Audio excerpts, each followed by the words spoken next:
ہم نے تمہیں معتدل امت بنایا ہے، نہ تو دنیا میں ایسے لگو کہ دین برباد ہو جائے، نہ دین میں ایسے لگو کہ دنیا معطل ہو جائے۔ ایک دنیا کی ہوس میں بہت آگے چلے گئے، ایک دنیا بیزاری میں بہت آگے چلے گئے، تو اللہ نے دونوں کو ایسے رد کر کے فرمایا وَكَذَلِكَ جَعَلْنَاكُمْ أُمَّةً وَسَطًا، تو ہم امت واسطہ ہیں۔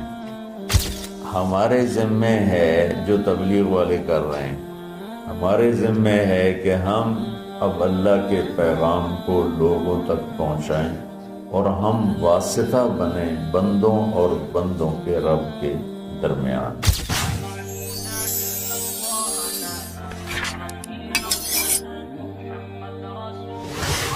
اللہ تعالیٰ فرماتے ہیں کہ ہم نے تمہیں امت معتدل بنایا، وسطا۔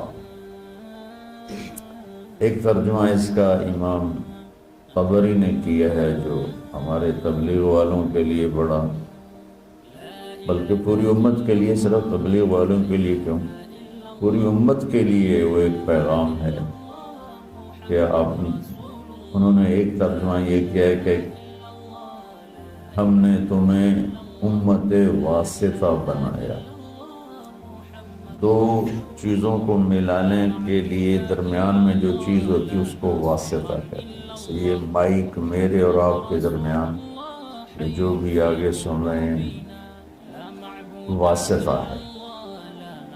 یہ دو چیزوں کو ملا رہا ہے، مجھے اور آپ کو ملا رہا ہے آواز کو بلند کر کے۔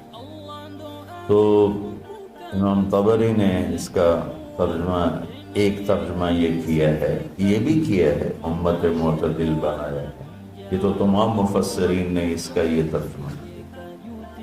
امام طبری نے ایک ترجمہ یہ کیا ہے کہ ہم نے تمہیں امت واسطہ بنایا ہے۔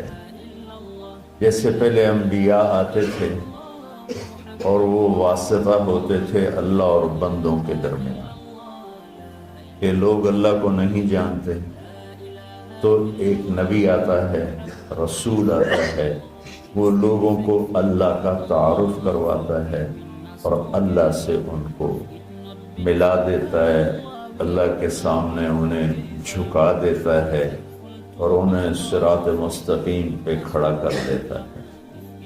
اب ہمارے نبی پاک صلی اللہ علیہ وسلم کے بعد کوئی نبی نہیں آئے گا، تو لہٰذا اے امت محمد اب تم واسطہ ہو۔ ہمارے ذمے ہے جو تبلیغ والے کر رہے ہیں، ہمارے ذمے ہے کہ ہم اب اللہ کے پیغام کو لوگوں تک پہنچائیں اور ہم واسطہ بنیں بندوں اور بندوں کے رب کے درمیان۔ یہ بہت خوبصورت ترجمہ ہے۔ جتنی تفسیریں میں نے دیکھی اس میں مجھے سوائے طبری کے اور کہیں نہیں ملا، اور آپ کے شاید علم میں ہوگا کہ طبری پہلی تفسیر ہے جو امت میں لکھی گئی، ابن جریر طبری رحمۃ اللہ علیہ۔ تو اللہ تعالیٰ نے ہمیں امت واسطہ بنایا ہے، کوئی تبلیغ میں نہیں جا رہا یا جا رہا ہے، امت ہے تو ہم امت واسطہ ہیں۔ نماز سب پہ فرض ہے، بہت تھوڑے سے لوگ پڑھتے ہیں، تو جو نہیں پڑھتے ان کی معافی تو کوئی نہیں۔ زکوٰۃ بہت تھوڑے لوگ دیتے ہیں، جو نہیں دیتے ان کو معاف تو نہیں ہے۔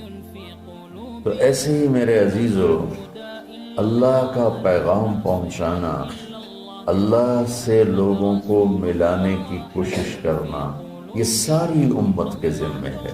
بہت تھوڑے سے لوگ کر رہے ہیں، بے شمار امت ہے جو بھول چکی ہے، اور بھولنا بھی بھول چکے ہیں۔ مدت ہوئی صیاد نے چھوڑا بھی تو کیا، تاب پرواز نہیں راہ چمن یاد نہیں۔ مجھے یہ شعر بڑا فٹ آتا ہے کہ شکاری چھوٹے سے پرندے کو گھونسلے سے اٹھا کے لے آتا ہے اور اگر اپنے پنجرے میں ڈال دیتا ہے، جب جب اس پرندے کی شعور کی آنکھ بیدار ہوتی ہے تو اپنے آپ کو ایک پنجرے میں دیکھتا ہے، اور ایک کٹھالی میں اس کے لیے دانہ پڑا ہوتا ہے، ایک میں پانی ہوتا ہے، بس وہ وہاں سے دانہ اٹھاتا ہے، وہاں سے پانی کے چند قطرے لیتا ہے اور وہیں پھڑ پھڑا کے بیٹھ جاتا ہے۔ اور جب اس کی آنکھ ہی وہیں کھلی تو اس کی ذہنیت اور اس کا جو مائنڈ سیٹ تھا وہ فکس ہو گیا کہ بس یہی میرا جہان ہے، یہی میری دنیا ہے۔ تو وہ پرندہ جوان ہو گیا۔ تو شکاری نے ایک دن دروازہ کھولا پنجرے کا، کہا اپنے چمن کو لوٹ جا، اپنے جنگل کو لوٹ جا۔ تو وہ آگے کہتا ہے تاب پرواز نہیں، مجھ سے تو اڑا ہی نہیں جاتا، اور اگر میں اڑ بھی جاؤں تو راہ چمن یاد نہیں، مجھے تو یاد نہیں تم مجھے کہاں سے لائے ہو، تو میں کدھر جاؤں، تو میں نے اتنے ہی رہن دے۔ تو اس وقت امت محمد صلی اللہ علیہ وسلم دکانوں کے پنجرے میں، فیکٹریوں کے پنجرے میں، ملوں کے پنجرے میں، زراعت کے پنجرے میں، کاروبار زندگی کے پنجرے میں ایسی بند ہوئی ہے، بس صبح گھر سے اپنے کام پر، کام سے گھر پر، گھر سے دکان پر، دکان سے گھر پر، یہ سارا ماحول ہے۔ اب جب انہیں کہتے ہیں کہ بھائی تمہیں اپنے چمن کو لوٹو، تمہیں تو دنیا میں اللہ کا پیغام سنانا ہے، تو کہتے ہیں تاب پرواز نہیں، راہ چمن یاد نہیں۔ تو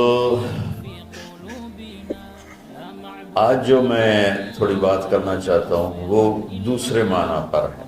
وَكَذَلِكَ جَعَلْنَاكُمْ أُمَّةً وَسَطًا، ہم نے تمہیں امت معتدل، درمیان والی امت بنائی۔ اچھا، یہ جو آیات کی نمبرنگ ہوئی ہے یہ بہت بعد میں ہوئی ہے۔ اللہ کے نبی کے دور میں یہ آیات کو نمبر نہیں لگے ہوئے تھے، اور اس طرح ایک ایک آیت الگ نہیں کی گئی تھی۔ بعد کے علماء نے اپنی محنت کوشش سے یہ آیات کا عدد تعداد مقرر کی۔ سورہ بقرہ کی 286 آیات ہیں۔ امتاً وسطا، درمیان والی امت۔ جب علماء سورہ بقرہ کی آیات بنا رہے تھے تو ان کے سامنے تو پیچھے سے چلے آ رہے ہیں، امتاً وسطا ان کے سامنے، تو اس وقت آیا جب وہ یہاں پہنچے تو یہ بڑی حیرت اور قدرت خداوندی کی یہ ایک تصویر ہے کہ وَكَذَلِكَ جَعَلْنَاكُمْ أُمَّةً وَسَطًا، آیت نمبر 146 ہے، اور 146 وسط 286 ہے۔ 146 جمع 146 کتنے ہو گئے؟ ہاں مولیانو حساب تھوڑا ہی عمدہ ہے۔ ہاں کتنے ہو گئے؟ 200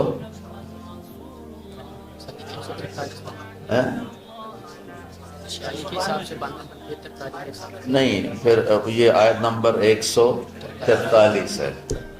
میرا ذہن ہی سویا ہوا ہے، میں کیا آگے، یہ آیت نمبر 143 ہے، 146 نہیں 143 ہے۔ تو بالکل درمیان میں لفظ کے لحاظ سے، اور ادھر آیت کی تقسیم ہو رہی ہے، تو کرتے کرتے جب اس آیت پر پہنچے تو یہ 143 پر نہیں تھی، اور آیات 286 میں، تو اس کا وسط بنتا ہے، اور امتاً وسطا، درمیان والی امت کے پیچھے مفہوم کیا ہے؟ یہودی بہت زیادہ حرص و ہوس کا شکار ہوئے دنیا کے لیے۔ عیسائی رہبانیت میں ایسے ترک دنیا رہبانیۃ ابتدعوها ما كتبنا علیہم۔ اللہ تعالیٰ نے کہا انہوں نے خود ہی شروع کیا، میں نے تو کہا نہیں تھا۔ تو تھوڑا پیچھے چلے جائیں تو عیسائیوں میں نہانا بھی گناہ تھا، میلا کچیلا رہنا بزرگی تھی، بو آ رہی ہو، کپڑے گندے میلے، زبردستی اپنے اوپر اس قسم کے مجاہدے ڈالنا۔ تو ان کا رہبانیۃ ابتدعوها ما كتبنا علیہم، میں تو اسی آپ پہ شروع کی تھی، میں تو نہیں تو کیا۔ جب اسپین پہ قبضہ ہوا عیسائیوں کا تو سب سے پہلے جو انہوں نے کام کیا، سارے ملک میں جتنے تھے حمام غسل خانے وہ سارے گرا دیے۔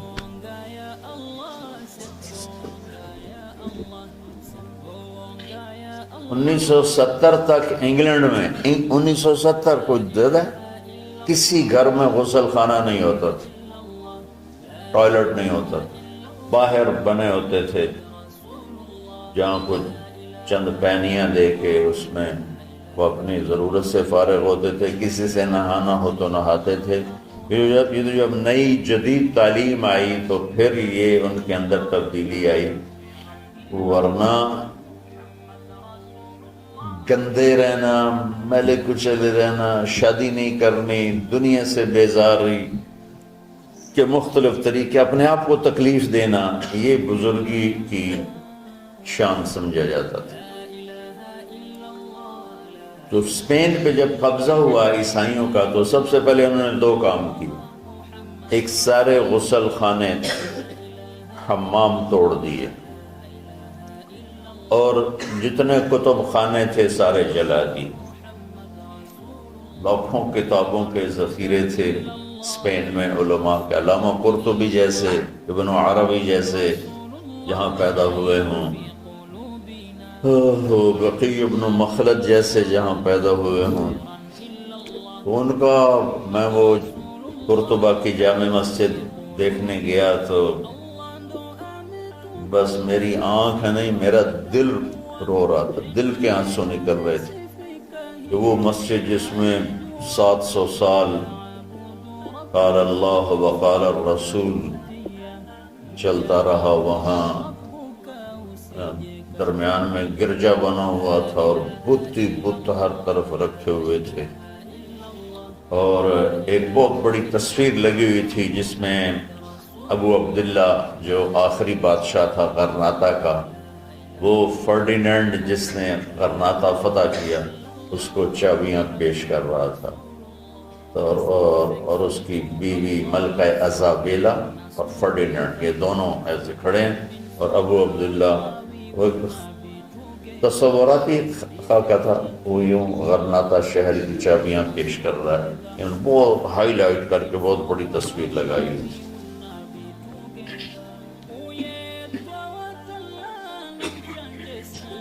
تو ایک دنیا کی ہوس میں بہت آگے چلے گئے، ایک دنیا بیزاری میں بہت آگے چلے گئے، تو اللہ نے دونوں کو ایسے رد کر کے فرمایا وَكَذَلِكَ جَعَلْنَاكُمْ أُمَّةً وَسَطًا، ہم نے تمہیں معتدل امت بنایا ہے، نہ تو دنیا میں ایسے لگو کہ دین برباد ہو جائے، نہ دین میں ایسے لگو کہ دنیا معطل ہو جائے۔